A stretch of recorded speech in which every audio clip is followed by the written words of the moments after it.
what the 3-3-3 rule gets right and what it misses. Welcome to Rethink Your Perspectives blog, your trusted space for unlocking potential, empowering mindsets, building productive habits and boosting motivation. Today we're discovering what the 3-3-3 rule for productivity gets right, and how to focus the essence from thought. It's one of those simple ideas that pops up often when people are looking for better ways to manage their time. And on the surface, it makes a lot of sense. But like many productivity methods, it's not quite as straightforward. You're not trying to do everything, just the right things, and feel like things are getting done. Why the 3-3-3 rule feels so appealing? There's a reason this method has gained popularity. It addresses a problem that many people face, which is trying to do too much in one day. So firstly, it encourages focus. By setting aside time for deep work, it helps you concentrate on meaningful tasks, avoid constant switching, and make real progress. And in a world full of distractions, that is a big win. Secondly, it simplifies your to-do list. Instead of a long, overwhelming list, you're focusing on a small number of tasks. This creates clarity, direction, and a sense of control. Third, it acknowledges real life. The inclusion of smaller and maintenance tasks recognises that emails still need answering, admin still exists, and life still happens. It's not just about big goals, it's about balance. So what's the catch? Like most productivity methods, the 3-3-3 rule works well, when life fits neatly into it. And that's where the limitations begin. So what the rule misses? Firstly, it assumes your day is predictable. Not every day gives you 3 uninterrupted hours of deep work. Meetings come up, responsibilities shift, unexpected things happen. When your day doesn't match the structure, with 3 hours are exhausted are a struggle. Third, it can still lead to pressure. Even though it's simpler than many systems, it can still create pressure to fit everything in, frustration when tasks spill over, and guilt when the plan doesn't go perfectly. And fourth, it's still built around managing time. At its core, the 3-3-3 rule is still a time-based structure. And as you've likely noticed by now if you've been following me for a little while, time isn't the thing that determines your productivity. So should you use the 3-3-3 rule?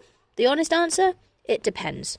It can work well when your day is relatively flexible, you need structure, and you tend to overfill your to-do list. In these situations, it can be a helpful guide. But it might not work when your schedule is unpredictable, your energy fluctuates, and you feel restricted by rigid systems. There's a more flexible way to use it. Instead of following the 3-3-3 rule exactly, try adapting the principle behind it. So shift 1, focus on energy, not just time. Rather than 3 hours of deep work, try 1 to 3 high energy focus sessions. This allows you to adjust based on how you feel, work with your natural rhythm, and get more done in less time. Shift 2, prioritise what actually matters. Instead of rigid categories, ask, what are the 1 to 3 most important things today? For everything else becomes secondary. Shift 3, build consistency, not perfection. Some days will go to plan, some won't, and that's okay. What matters is showing up regularly, making progress over time, and not relying on perfect days. And the fourth shift, let your day breathe. Leave space. Not every minute needs to be planned, because often it's the unplanned moments that reduce stress, allow flexibility, and keep things realistic. What this really comes back to. The 3-3-3 rule isn't wrong. In fact, it gets a lot right, but it's not a complete solution, because productivity isn't just about how you structure your time.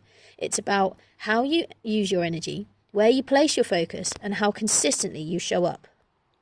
A better question to ask instead of what's the best productivity method is, what approach helps me use my time more effectively today? So where to go from here? If this has resonated with you, you'll likely find this next step really valuable. I recently delivered a talk that explores this idea in more depth. It was called, What If Lack of Time Isn't the Issue? It's available on YouTube and there's a link in the blog, but it challenges the way we think about time and offers a fresh perspective on what actually makes a difference. So what do you think? The 3-3-3 rule can be a helpful guide, but it's just that. A guide. You don't need to fit your life into a system. You need a system that works with your life. And when you focus on your energy, your priorities, and your consistency, you'll find a way of working that actually sticks. If this has inspired you to rethink your own time management, explore my other posts in the Knowledge Centre, or to learn more about how I can help you apply these principles in your own life, you can message me here, connect on social media, or book a free discovery call. To your continued success, Jay. Rethink your perspective.